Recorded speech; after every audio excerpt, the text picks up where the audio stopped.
Elias felt his stomach turn, felt bile rising in his throat, hot and bitter. He read the note again, then a third time, hoping he had misunderstood, knowing he had not, knowing that the words meant exactly what they appeared to mean. He checked the officer's name on the report, the signature at the bottom that authorized everything described in those cold clinical sentences. Lieutenant Jonathan Reeves. He knew that name. Reeves had been his commanding officer during that campaign, the man who gave the orders that Elias and others had followed without question. Reeves had signed off on the raid, on the killing, on the sale of prisoners to a man who would work them to death in the desert, and he had done it as casually as ordering supplies or approving leave requests. And Elias had been there. He had been part of it. He had followed those orders without question, without thought, because that was what soldiers did.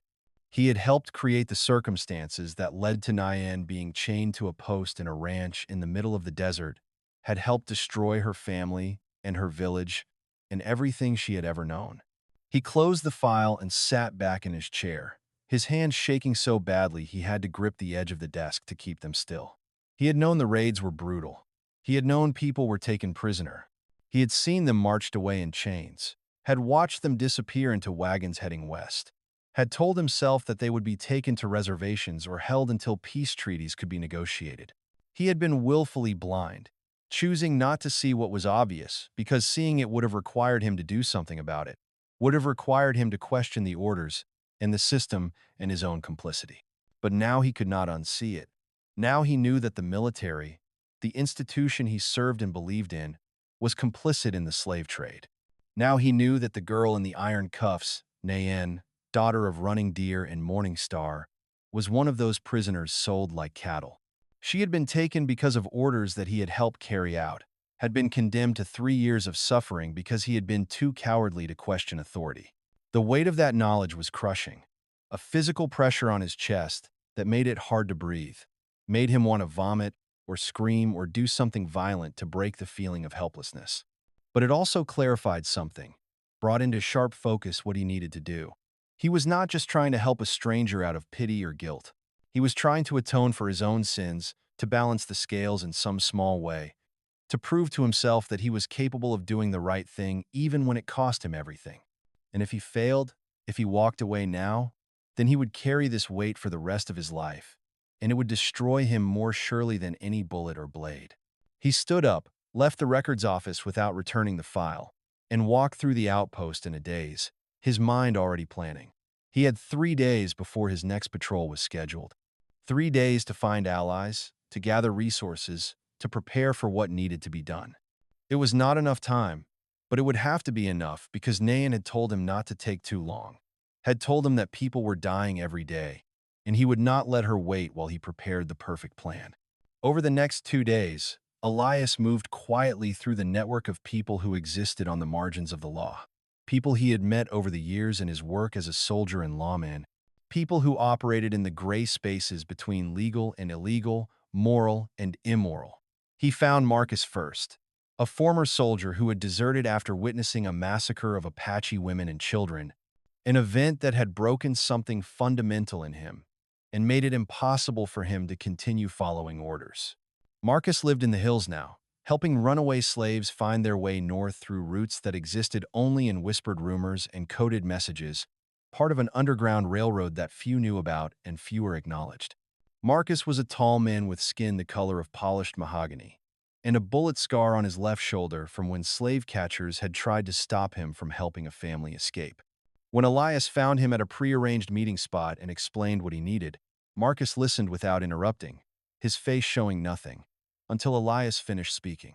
Then Marcus was quiet for a long moment before nodding once, a sharp, decisive movement. "I'm in," he said simply, his voice deep and steady. "When do we go?" "Soon. Within a week if possible. But I need more help. 1 or 2 people won't be enough for what we're planning." "I know someone," Marcus said.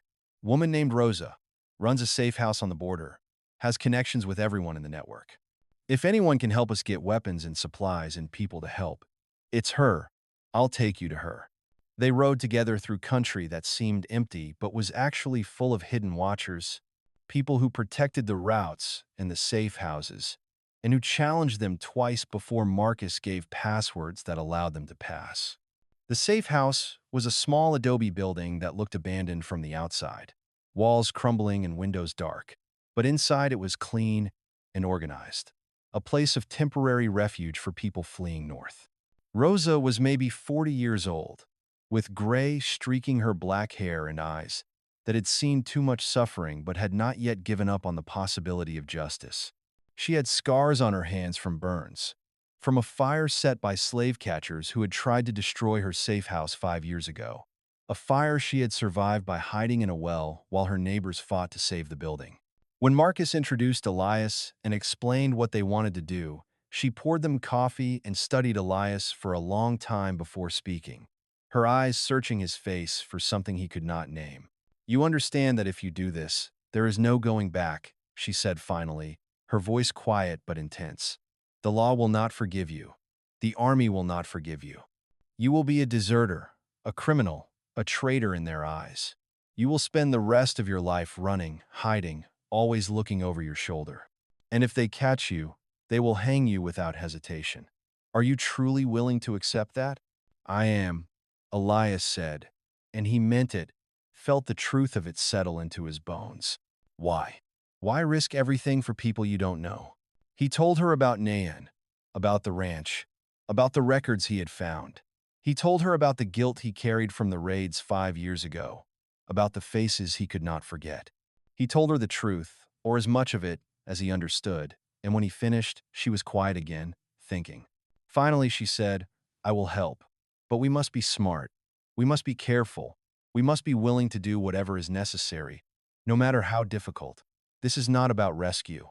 This is about destroying a system that allows places like that ranch to exist. If we succeed, we save not just the people there now, but everyone who might be taken there in the future.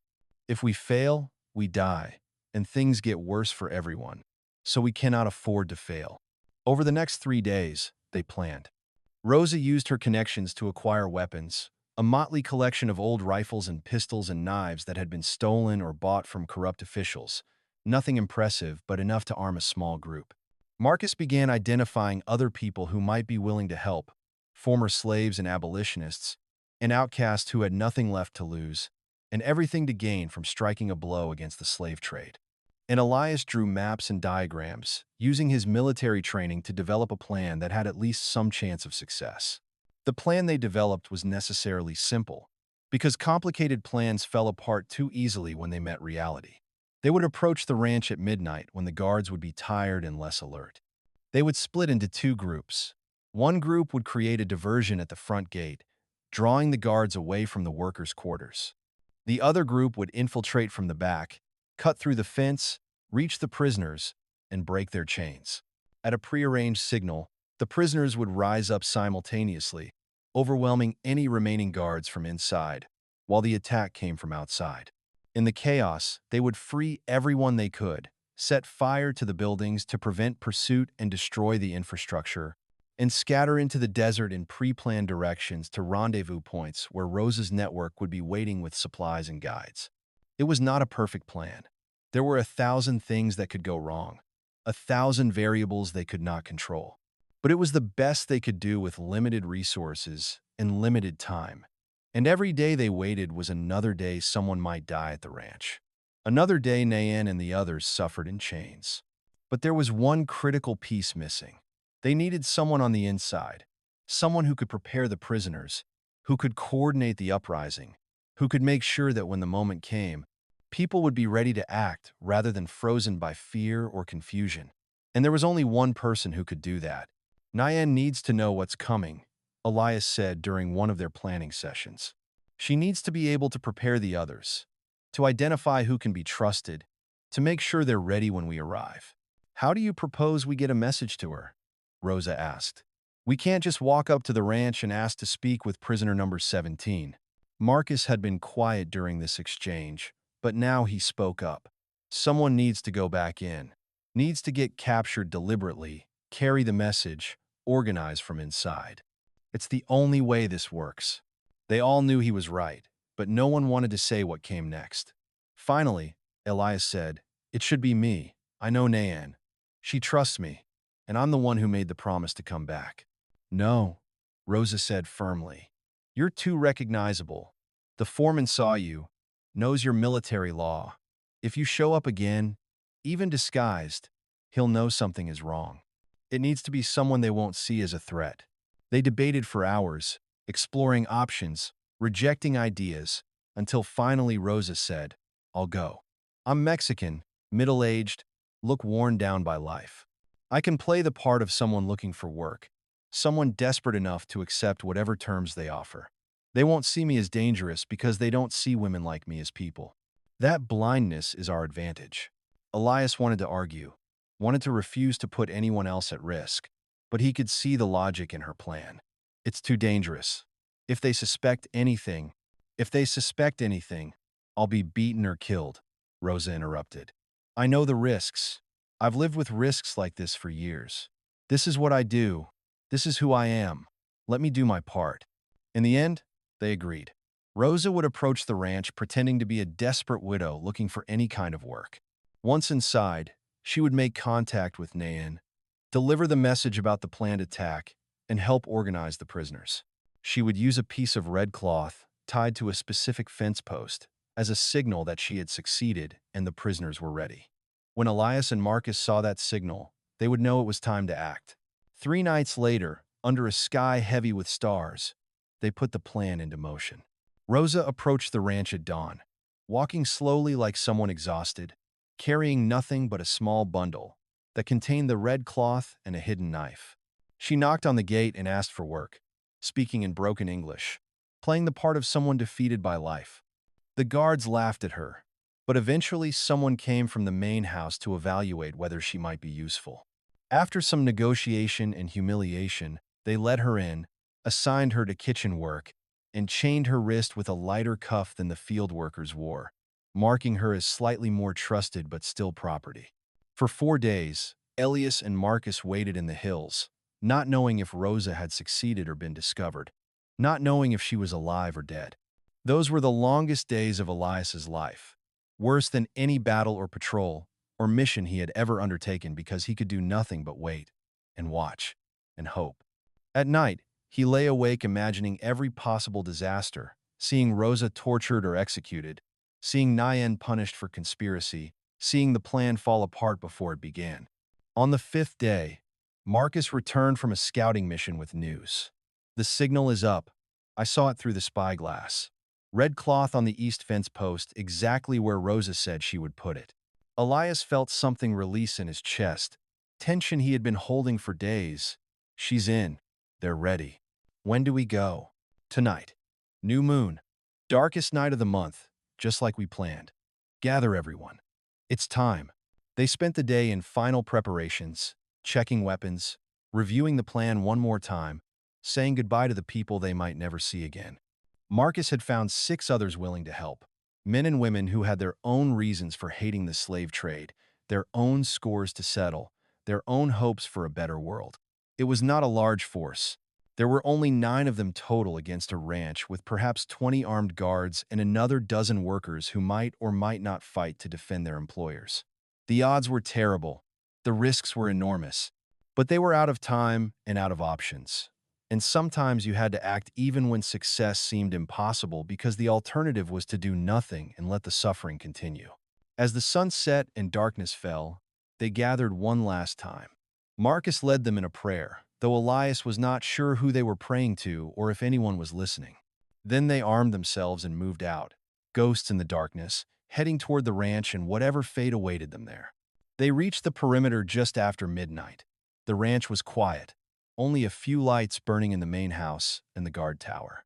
Elias could see the silhouettes of guards on patrol, moving slowly, tired from a long day, not expecting trouble because trouble never came here, because this place existed in a space where the law did not reach, and victims had no power to resist. That was about to change. Marcus led half the group toward the front gate, carrying bundles of dry grass soaked in oil and a small keg of blasting powder he had stolen from a mining camp. Elias led the other half toward the back fence, moving slowly and carefully, placing each foot deliberately to avoid making sound. The fence was not particularly strong, more symbolic than functional.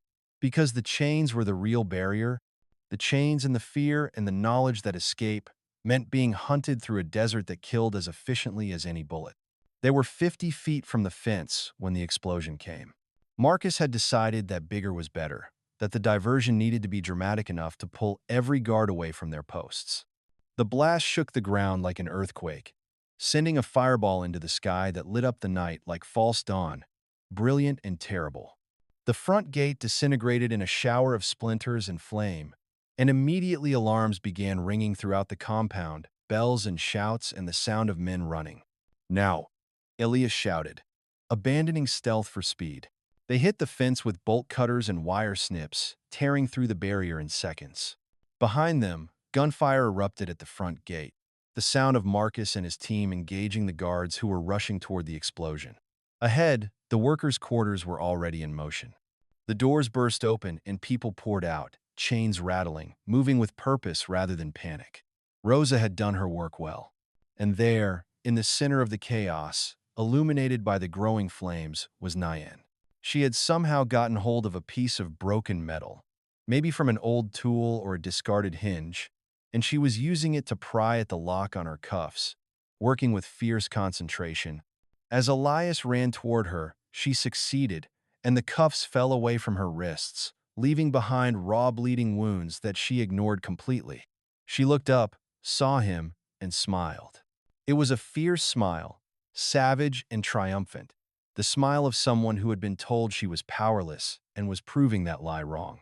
"You came," she said, her voice carrying over the noise. "I promised," he said, handing her a knife from his belt. "Are they ready?" "They are ready. Thomas has the east side. Maria is leading the children to the back gate. Everyone knows what to do." She looked around at the chaos, at the flames beginning to spread from building to building, at the guards who were being overwhelmed by sheer numbers, as prisoners fought back with improvised weapons and bare hands. "It is happening. It is truly happening." Then everything went wrong at once. Grissom appeared from the main house, his head still bandaged from some previous injury, carrying a shotgun and screaming orders. He was followed by more men than Elias had expected, guards who had been sleeping and now came rushing out armed and alert. They formed a defensive line, firing into the crowd of prisoners. People fell, some wounded, some dead. The yard became a battlefield, lit by burning buildings and muzzle flashes, filled with smoke and screaming and the smell of blood and gunpowder. Elias fired his revolver, providing covering fire as prisoners ran past him toward the fence and freedom beyond.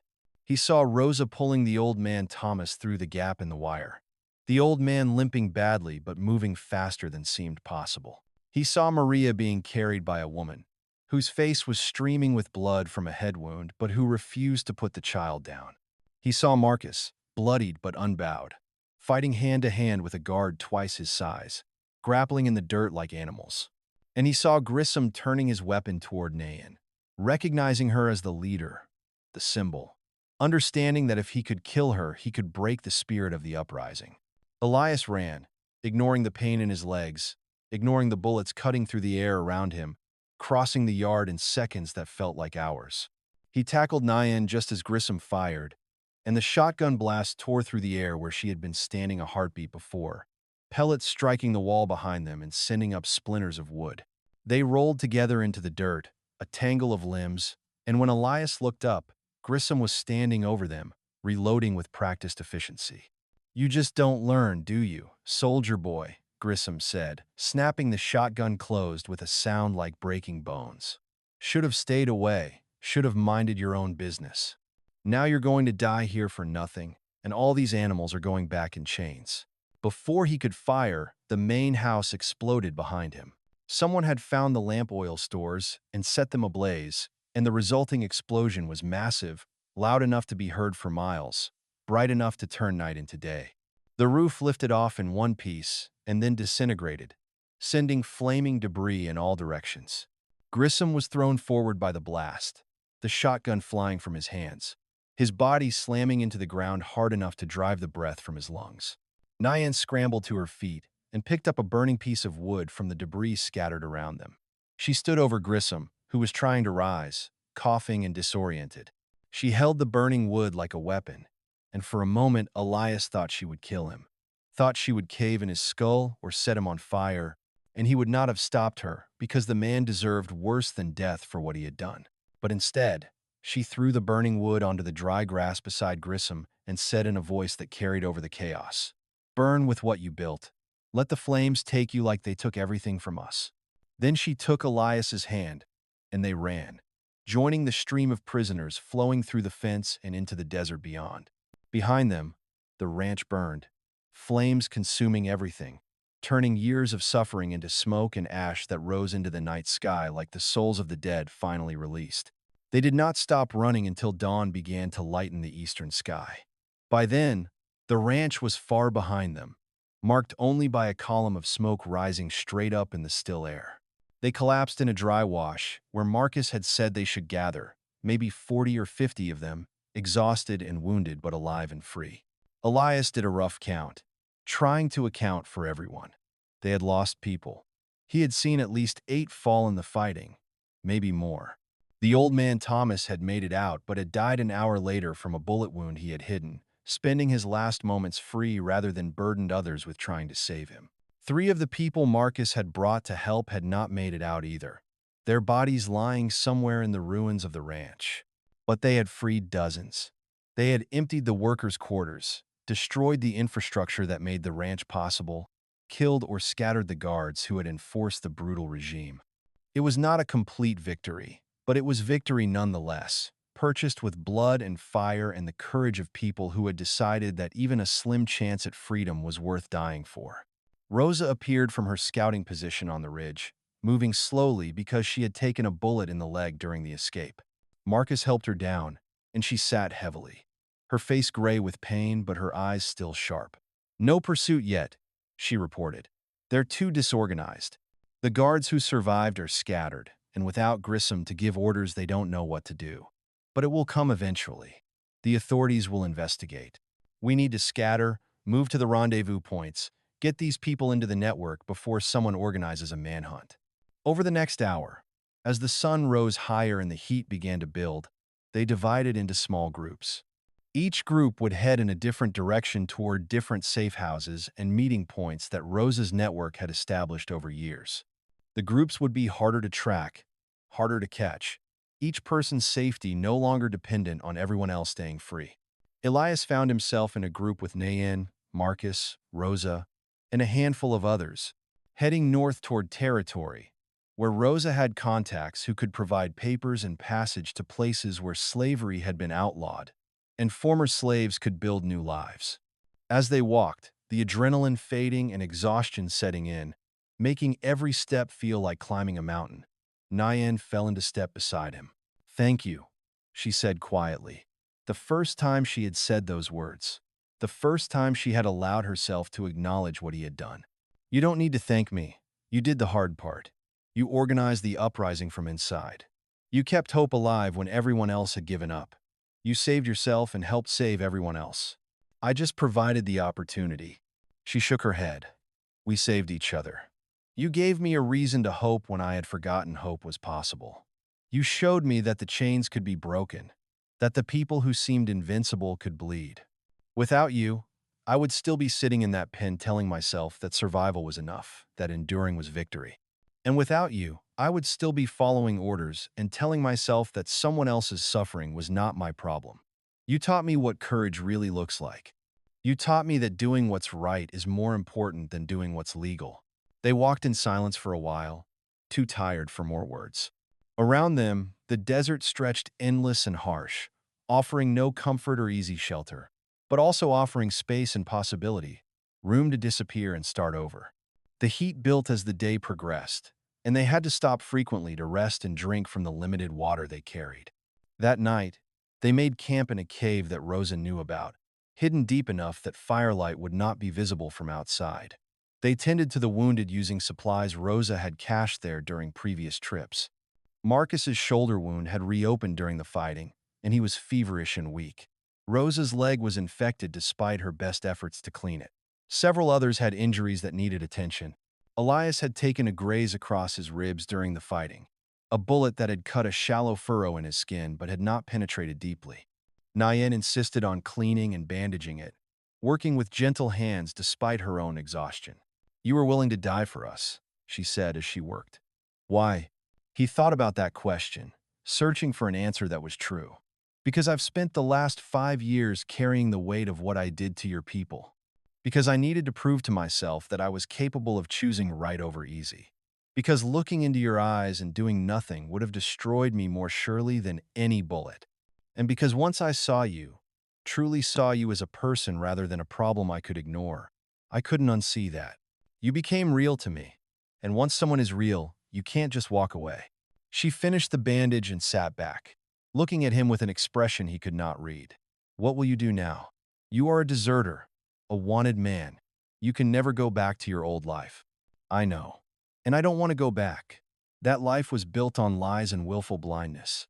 It made me small and afraid. This, as hard as it is, has made me whole. Will you come north with us? To the territories where slavery is outlawed? If you want me to. If I won't be a burden." "You could never be a burden." She paused, choosing her words carefully. "I do not know what comes next for me. I do not know if I want to stay in one place or keep moving, if I want to rebuild something like what I lost or create something entirely new. But I know I want you beside me while I figure it out." "Is that too much to ask?" "It's not too much. It's everything I want."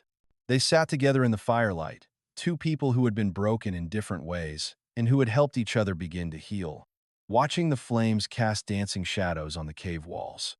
Around them, the others slept or talked quietly, a small community forged in violence but sustained by hope. The next morning, they continued north. The journey was hard, made harder by injuries and limited supplies and the constant awareness that they were being hunted. But Rosa's network held. At each safe house they reached, there were people ready to help, to provide food and water and medicine, to hide them when necessary, to guide them to the next station on the Underground Railroad that moved people from slavery to freedom. They traveled for 6 weeks, moving slowly because of the wounded, taking indirect routes to avoid patrols and populated areas. During that time, Elias watched Nayen transform. She had been strong before, strong enough to survive 3 years of brutal captivity, but that strength had been turned inward, focused on endurance rather than action. Now, freed from the chains, she began to turn that strength outward. She helped care for the wounded. She sang songs in Apache and Spanish that lifted everyone's spirits. She told stories from her childhood that helped the others remember they had been more than slaves, that they had histories and cultures and identities that the ranch had tried to erase but had never fully destroyed. And gradually, without anyone formally deciding it, she became the leader of their small group. Not because she claimed authority or demanded it, but because when she spoke, people listened. When she suggested a course of action, people followed. When she sang in the morning, people joined her, their voices weaving together into something larger than any individual could create alone. After 6 weeks of travel, they reached a settlement in the Northern Territories, a small community of former slaves and abolitionists who had built something that looked almost like a real town, with permanent structures, an organized governance, and a defensive wall that suggested they expected trouble but were prepared to handle it. The settlement was called Haven, and it was one of several such communities scattered across the territories, islands of freedom in a landscape still dominated by slavery and oppression. The people of Haven welcomed them, provided medical care and food and shelter, asked no questions about where they had come from or what they had done. Marcus stayed there, his shoulder wound too severe for him to continue traveling, settling into the community and beginning to teach others the tactics and strategies he had learned over years of helping slaves escape. Rosa stayed only long enough to recover from her leg wound, then returned south to continue her work, guiding other fugitives along the Underground Railroad, unable to rest while people still suffered in chains. Elias and Nayen stayed for 3 months, recovering from their wounds and deciding what to do next. During that time, they talked for hours about the future, about what kind of life they wanted to build, about what it meant to be truly free after being bound for so long by chains, both literal and metaphorical. "I don't want to live in hiding forever," Nayen said one evening as they walked along the perimeter wall, watching the sun set over the distant mountains. "I don't want to spend my life running, looking over my shoulder, afraid of being caught. But I also don't want to just settle down and pretend that what happened to me and to all the others doesn't matter anymore. What do you want? Elias asked. She was quiet for a long time, thinking. I want to build something, she finally said. I want to create a place where people like me, people who have been broken and discarded, can come to heal and rebuild their lives. A place where we preserve our languages and our stories and our traditions, but also look forward rather than only backward. A place where we make our own laws and our own choices, and prove that we don't need masters or saviors, that we can govern ourselves and care for each other and create something beautiful from the ashes of what was destroyed. That's a big dream, he said. Yes, but big dreams are all I have left. Small dreams died in that ranch. Small dreams are not enough anymore. Then let's make it happen. Let's build that place. They left Haven a week later with a small group of others who shared Nyan's vision, heading west toward land that was technically Apache territory but in practice belonged to no one. Land that was harsh and unforgiving but also free from the reach of laws that supported slavery. They found a valley hidden in the foothills, surrounded by cliffs that provided natural defense, with a stream that ran year-round and soil that could support crops if worked carefully. They named it Dawn Valley, after a vote where everyone had an equal S. The whip cut through the air like a blade through silk, and the sound that followed was not a scream but silence. On the cracked earth of the desert borderlands, the Apache girl collapsed forward, her wrists bleeding where the iron cuffs had worn through skin and into something deeper. She did not cry out. There was only the look in her eyes, bright in the flickering lamplight, like two embers refusing to die beneath a sandstorm. She's still standing, the ranch foreman growled, wiping sweat from his brow with the back of his hand. Chain her tighter. His shadow stretched long across her small frame, a dark stain spreading over the dust, and the wind carried the scent of rusted metal, dried sweat, and a fire that had not yet begun to burn but was coming nonetheless. That night, a lost soldier stumbled through the wooden gate, his horse lathered and exhausted. Elias Monroe wore the badge of the law pinned to his dusty uniform and carried fractures in his chest that no one could see, wounds that had never healed properly. He paused near the horse pen, where the thin girl looked up at him. Her eyes met his for only a heartbeat, but it was enough. Her voice when it came was a thread of smoke, barely audible above the wind. Leave me chained. The words fell flat as paper, empty of emotion, but her eyes did not fall flat.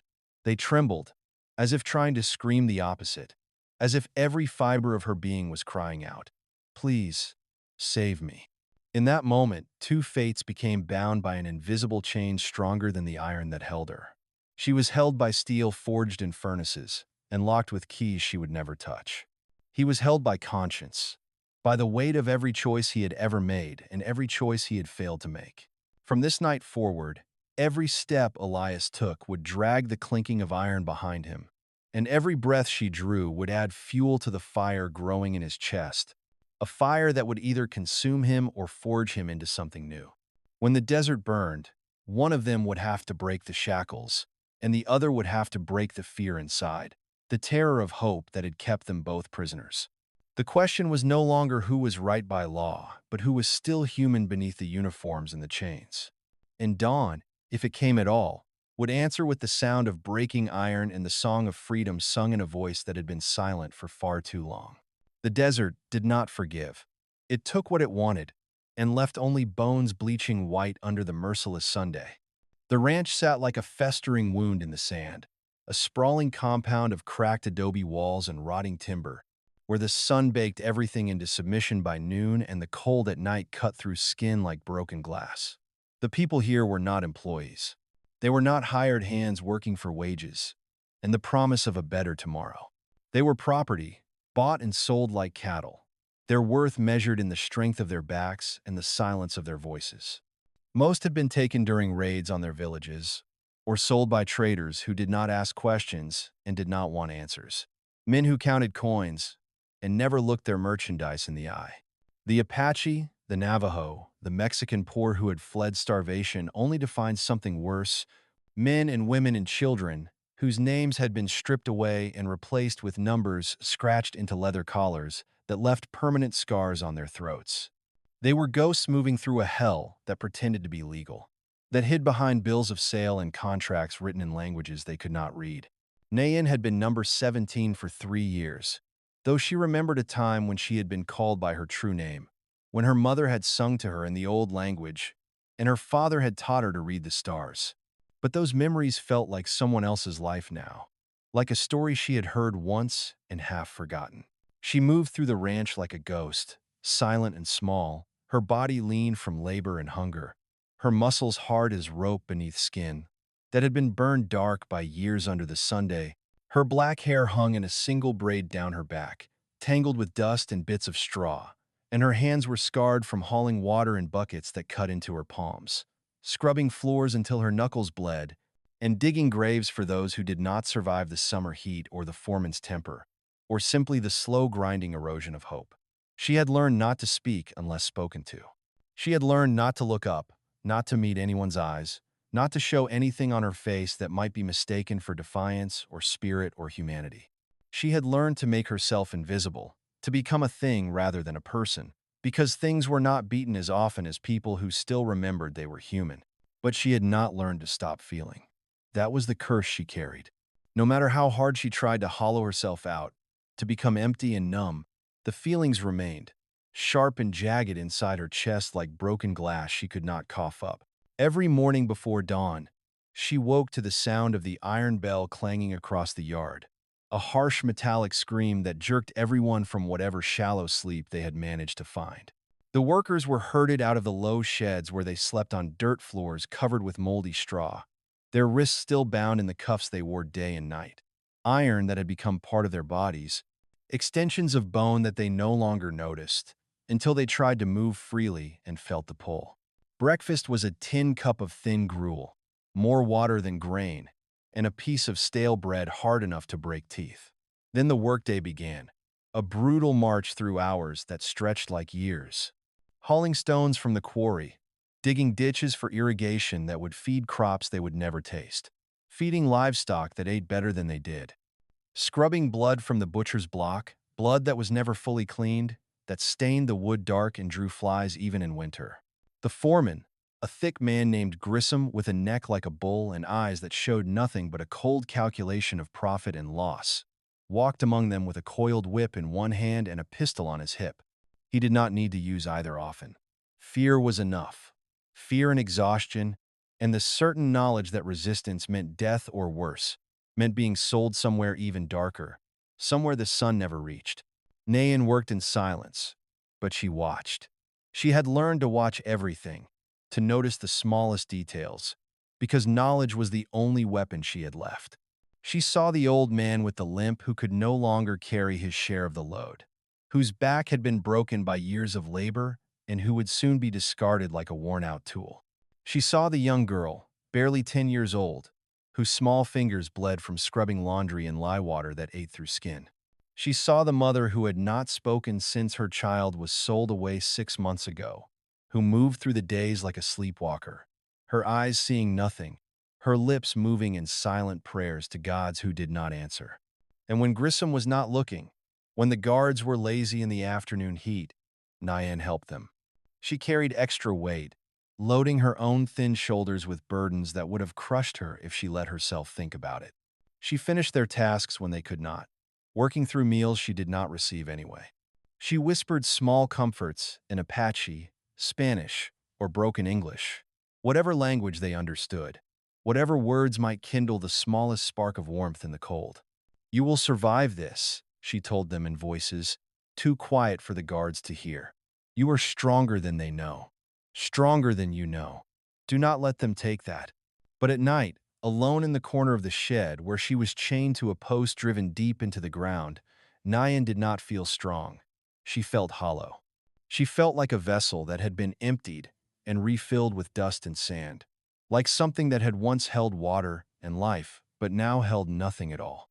There was a rumor among the workers, whispered in the dark hours before dawn when the guards were drowsy and inattention created small pockets of freedom. They said she was a ghost, that she had died once during a raid when she was a child, when soldiers had come to her village and burned everything, and that her spirit had returned to walk among the living because she had unfinished business. They said she could cry with her eyes, but never with her voice, that tears fell inside her where no one could see them. They said she knew things before they happened, that she could read the wind and the stars and the patterns of birds in flight, that she dreamed true dreams that showed the future. Some of the older women left small offerings near her sleeping place. Bits of food they could not afford to spare, feathers, smooth stones, as if she were a saint or a spirit who might intercede on their behalf with powers beyond the fence. Nayan did not correct them. Let them believe what they needed to believe. If her silence gave them hope, if her stillness made them feel less alone, then she would remain silent and still. But the truth was simpler and sadder than their stories. She had learned to survive by becoming less visible, less human, less alive. And every day, she felt herself fading a little more. Like a drawing left too long in the sun, the lines growing fainter until one day they would disappear entirely and there would be nothing left but blank paper. Elias Monroe had been riding for 2 days straight when he saw the smoke. It rose in a thin column from somewhere beyond the red cliffs, barely visible against the pale sky that seemed to go on forever, empty and indifferent. He was supposed to be tracking a deserter, a private named Hackett, who had abandoned his post 3 weeks ago after a night of drinking and gambling and had disappeared into the borderlands with a stolen horse and $50 that did not belong to him. The trail had gone cold near the canyon, the tracks covered by wind and blown sand, and Elias had been ready to turn back when he saw the smoke. He nudged his horse forward, his hand resting on the revolver at his side, more from habit than from any real sense of danger. The wind was hot and dry, sucking moisture from his lips and making his tongue feel thick in his mouth. It carried the smell of livestock and burning wood and something else he could not quite identify, something that made the hair on the back of his neck stand up. As he crested the rise, he saw the ranch spread out below him, a collection of low buildings surrounded by a wooden fence that had been patched and repaired so many times, it looked like a quilt made of different shades of gray and brown. It looked like 100 other homesteads he had seen in his years as a soldier and a lawman. Unremarkable. Ordinary. The kind of place you would pass without a second glance. But something about it made his skin crawl. Something in the way the people moved, or did not move, in the way the silence sat heavy over everything, like a blanket made of lead. He rode down slowly, his eyes scanning the yard with the careful attention of a man who had survived this long by noticing things other people missed. There were people moving between the buildings, but they did not look like ranch hands. They did not have the easy confidence of workers who knew their worth and their place. They moved too carefully, too quietly, like animals that had learned to fear sudden movements, that had learned the hard way that drawing attention meant pain. He saw the iron cuffs on their wrists, catching the sunlight, and he saw the way they kept their heads down, their eyes on the ground, as if the sky itself were forbidden to them. He saw the man with the whip standing near the well, watching them with the lazy satisfaction of someone who owned what he saw, who had absolute power over the lives in front of him, and enjoyed that power in a way that made Elias's stomach turn. He tied his horse to the post outside the main house and walked toward the man with the whip, keeping his movements slow and unthreatening, the walk of someone who had no hostile intentions and was just passing through. "Afternoon," he said, keeping his voice even and polite. "I'm looking for a deserter, Private Hackett, out of Fort Carson. Tall man, dark hair, scar on his left cheek. You seen anyone like that pass through here?" The man looked him up and down slowly, taking in the uniform that was faded and dusty from hard travel, the badge that marked him as military law, the dust on his boots, the way he stood, the tiredness around his eyes. "We don't get many visitors out here," he said slowly, his voice rough like gravel grinding under a wagon wheel. "And we don't ask questions about folks passing through. Ain't our business what brings people to the desert or what they're running from." "I'm asking," Elias said, his voice still polite but with an edge now, the edge of authority that he had learned to use when politeness was not enough. The man's smile did not reach his eyes, did not even try to pretend to be friendly. "Then I'm telling you I haven't seen anyone matching that description. Now if you're done asking questions, you can move along. We run a tight operation here, and we don't need trouble from the army or anyone else." Elias held his gaze for a long moment, long enough to make it clear that he was not intimidated. that he had seen worse men than this, and was not impressed. Then he nodded slowly. Fair enough. Mind if I water my horse before I go? It's a long ride back, and the sun's only getting hotter. The man shrugged, already losing interest. Help yourself. Well's over there. Elias walked toward the well, his boots crunching on the dry earth that cracked beneath his weight like old pottery. As he reached for the bucket, testing the rope to make sure it was sound, he saw her. She was kneeling near the horse pen about 20 feet away, scrubbing a metal trough with a rag that had been white once, but was now the color of mud. Her hands were raw and red, the skin cracked and bleeding in places, and the iron cuffs on her wrists had worn grooves into her skin so deep he could see them from where he stood. She did not look up. She kept her head down, her movements mechanical and precise, as if she had done this exact task 1,000 times and would do it 1,000 more. But he could see the tension in her shoulders, the way she held herself perfectly still beneath the work, as if any movement might draw attention she did not want. He filled the bucket and brought it to his horse, letting the animal drink slowly while he watched her from the corner of his eye. There was something about the way she moved, the way she existed in that space, that felt wrong in a way he could not articulate. Not wrong in the sense of criminal activity or broken laws. Wrong in the sense of something broken that should not be broken. Something precious that had been ground into the dust and was slowly dying in a way that no one seemed to notice or care about. When he turned to leave, mounting his horse and adjusting the reins, their eyes met for the first time.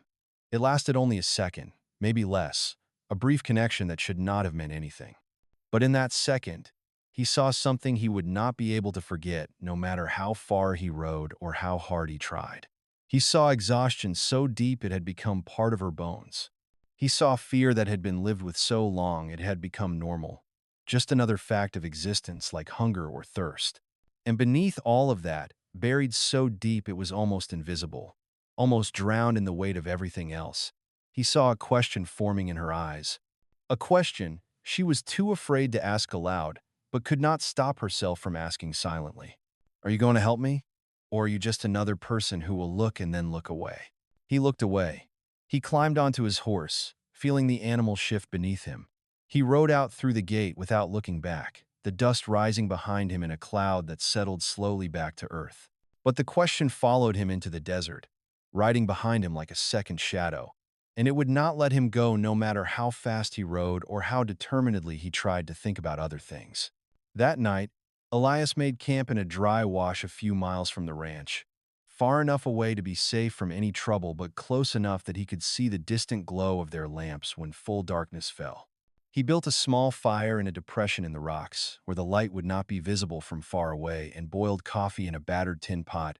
But when the coffee was ready, he found he could not eat the hardtack and dried beef he had brought. His stomach felt tight and sour, and the girl's face kept appearing in his mind, the way she had looked at him with eyes that said one thing while her body and her voice said another, the terrible contradiction that spoke of survival and defeat happening at the same time. He had seen that look before. He had seen it in the faces of prisoners waiting in cells for trials that would end only one way.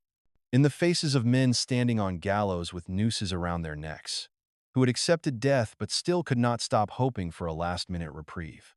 In the faces of people who had given up hope but still clung to it out of habit or instinct, or because letting go completely would mean admitting that everything they had suffered had been for nothing. He told himself it was not his problem. He was a soldier, a lawman, a man who followed orders and enforced regulations. His job was to track deserters, keep the peace, maintain order in a chaotic world where order was the only thing keeping civilization from sliding back into barbarism. What happened on that ranch was between the foreman and whatever laws governed such places. And if the law allowed it, if there were bills of sale and contracts and legal documents, then it was not his place to interfere. He was not a judge. He was not a reformer. He was just a man doing his job. But the argument felt hollow even as he made it to himself, thin as paper and just as easy to tear. He thought about the cuffs on her wrists, the way the iron had worn through her skin. He thought about the way the other workers had moved, silent and scared and so completely beaten down that they barely seemed human anymore. He thought about the whip on the foreman's belt and the way the man had smiled when he told Elias to move along. A smile that said he knew he was untouchable, that he could do whatever he wanted and no one would stop him because no one cared enough to try. And he thought about his own hands, the things they had done, the orders they had followed, the choices he had made that seemed necessary at the time but now felt like stains that would never wash clean. 5 years ago, Elias had been part of a cavalry unit stationed near the Apache territories, tasked with clearing the land for white settlers who were streaming west with dreams of free land and new beginnings. Clearing the land was a polite way of saying burning villages and driving the people out, killing those who resisted, and taking prisoner those who surrendered. He had not questioned it then. He had been young, barely 20 years old, stupid and desperate to prove himself, to show the older soldiers that he belonged, that he could do what needed to be done without flinching. He had followed orders. He had fired his rifle when commanded. He had watched the smoke rise from the lodges and told himself it was necessary, that this was how civilization advanced, that sometimes hard things had to be done for the greater good. But he remembered the faces, the women clutching children, the children staring with eyes too old for their years, the old men who had tried to fight with nothing but their hands and stones because they had nothing else left, the young warriors who had stood their ground even when they knew it was hopeless, who had chosen to die rather than run. He remembered the way they had looked at him, not with hate, which he could have understood and accepted, but with something worse: disappointment, sadness, as if they had expected better from him, as if they had looked at his face and seen something there that suggested he might be different, and he had failed them by being exactly what they feared. He had carried that weight ever since, carried it like a stone in his chest that grew heavier with each passing year. And now, sitting by the fire in the desert with the stars bright overhead and the coyotes howling in the distance, he felt it pressing down on him again, making it hard to breathe. He could ride away, he could finish his assignment, find Hackett, or give up trying and file a report saying the trail went cold. He could go back to his post and return to his duties and forget about the girl with the iron cuffs and the eyes that asked questions he did not want to answer. That was the easy choice. That was the smart choice. That was the choice that would cost him nothing and change nothing and leave the world exactly as it was. But he knew with absolute certainty that he would not be able to forget. The image of her was already burned into his memory, and it would stay there, growing sharper and clearer over time until it was all he could see when he closed his eyes. He poured the rest of his coffee onto the fire and watched the embers hiss and die, the light fading until there was only darkness and the distant stars. Then he rolled up his blanket, saddled his horse despite the late hour, and rode back toward the ranch. Not sure what he was going to do, but knowing he had to do something, knowing that looking away was no longer an option he could live with. The ranch was dark when he arrived, the lamps extinguished except for a single lantern hanging near the main house, swaying slightly in the night wind and casting moving shadows across the ground. Elias tied his horse far from the gate, securing the reins to a scrub bush, and approached on foot, moving slowly and keeping to the shadows, using every trick he had learned in years of scouting and patrol to remain invisible. He did not know what he was looking for. He did not have a plan. He only knew that he needed to see her again, to confirm what he had seen in her eyes, to understand whether he had imagined that silent plea or whether it had been real. He found her in the horse pen, alone in the darkness. She was sitting on the ground with her back against the fence, her wrists still locked in the iron cuffs that gleamed faintly in the starlight. Her eyes were closed, but he could tell she was not asleep. She was too still, too tense, like an animal listening for predators, every sense alert despite the appearance of rest. He stepped closer, a small stone crunching under his boot, and her eyes opened immediately. She did not look surprised to see him standing there. She looked at him with the same exhausted calm she had shown earlier, as if she had been expecting him, as if this meeting had been inevitable from the moment their eyes first met. "You came back," she said quietly. Her voice was soft, barely more than a whisper, but there was no emotion in it, no hope or fear or relief, just a flat statement of fact. "I had to," he said, and he was surprised to find that it was true, that he had not made a choice but had been pulled back by something stronger than choice, something that lived in the space between duty and conscience. She looked at him for a long moment, her eyes searching his face for something he could not name.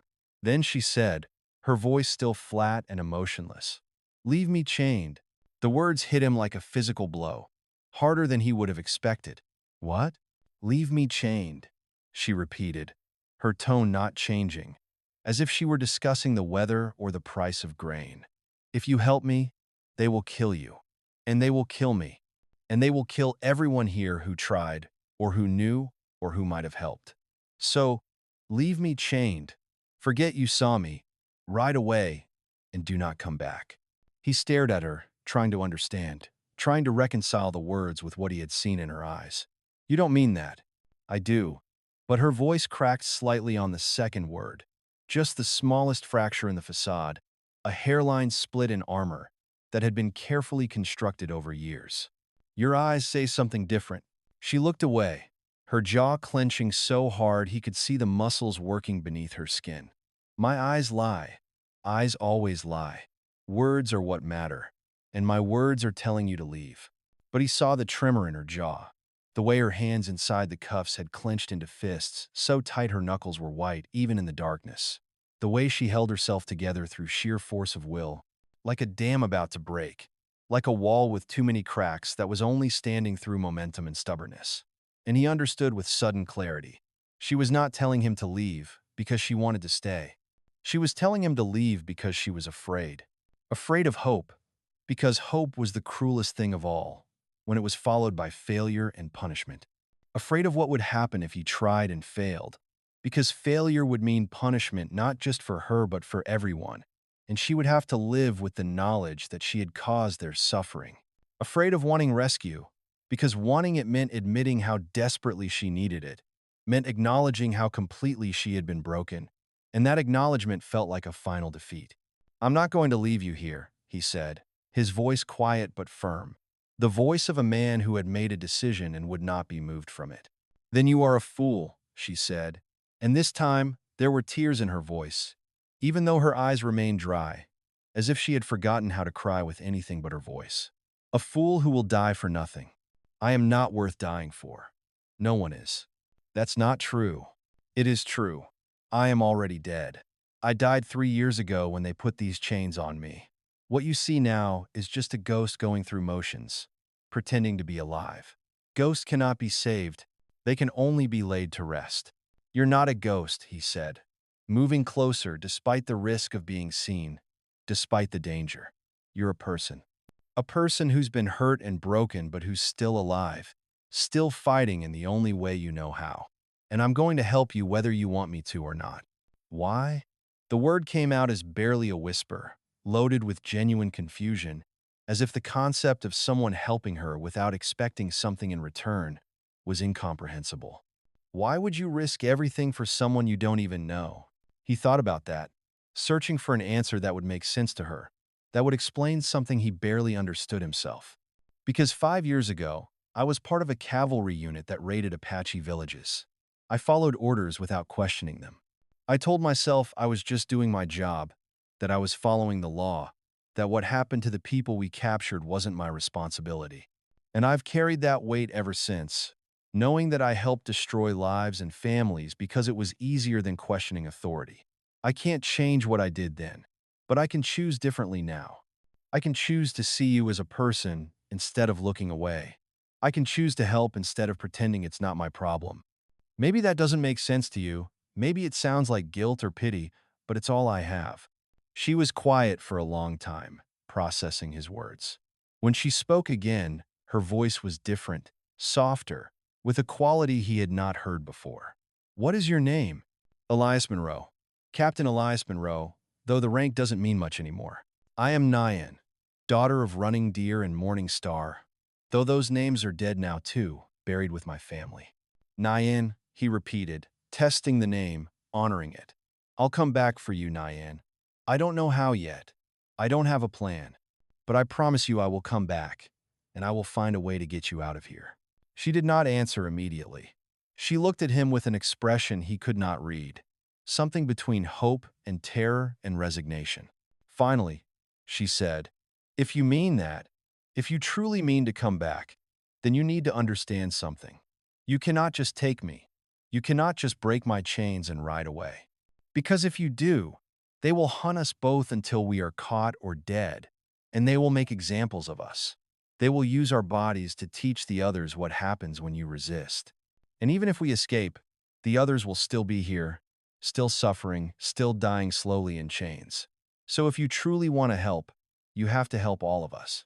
You have to burn this place to the ground and make it impossible for them to continue. Anything less is just postponing the inevitable. He stared at her, understanding the magnitude of what she was asking, the impossibility of it. That's not rescue. That's war. Yes, she said simply. That is exactly what it is. And if you are not willing to wage that war, then please, for your own sake if not for mine, leave me chained and ride away. Because half measures will only get us both killed and accomplish nothing. He should have been frightened by her words, by the cold calculation in them, by the transformation from broken prisoner to revolutionary that he was witnessing. But instead, he felt something like relief, because she was not asking to be saved. She was asking to be armed, to be given the means to save herself and others. And that was something he could understand, something he could support.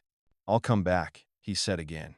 And when I do, I'll bring help, weapons, a plan, whatever we need to do this right. Just stay alive until then. Can you do that? She nodded slowly. I have survived this long. I can survive a little longer. But Elias? She paused, making sure he was listening.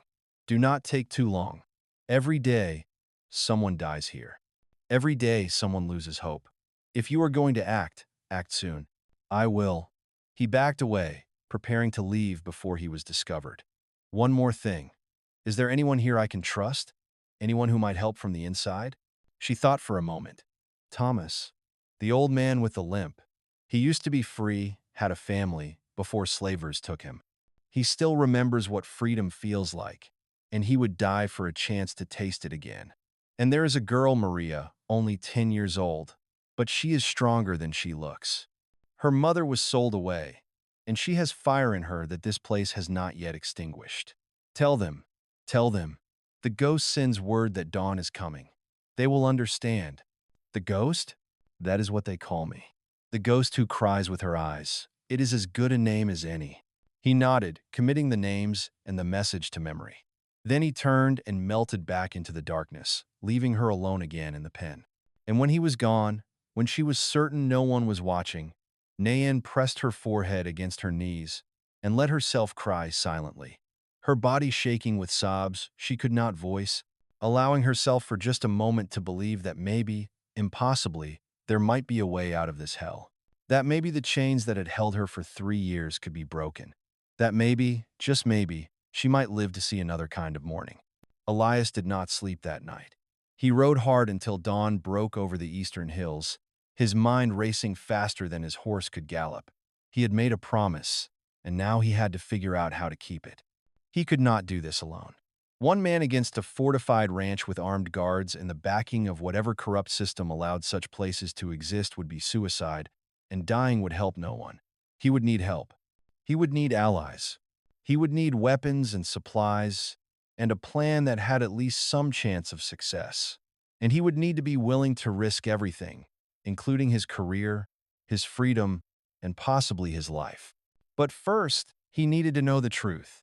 He needed to understand how that ranch operated, who owned it, what laws protected it, whether those laws could be challenged, and most importantly, whether the military he served was complicit in what happened there. Because if they were, if the institution he had dedicated his life to was part of this machinery of suffering, then he needed to know that too. Needed to see the full extent of his own complicity before he could figure out how to atone for it. 2 days later, after riding hard through country he knew well, pushing his horse to the edge of exhaustion and beyond, he arrived at the military outpost where he was stationed. A collection of wooden buildings surrounded by a stockade fence in the middle of nowhere, existing mainly to patrol the borderlands and chase deserters like Hackett, who had never mattered as much as this. He went straight to the records office without stopping to report in, a small room that smelled of old paper and ink and the accumulated dust of years, and asked to see the files on the Apache campaigns from 5 years ago. The clerk, a young corporal with ink-stained fingers and spectacles that were too big for his face, looked at him curiously but did not ask questions, accustomed to soldiers requesting strange things for reasons they did not explain. He pulled the files from a cabinet and handed them over, then returned to his desk and his own work, already forgetting about Elias.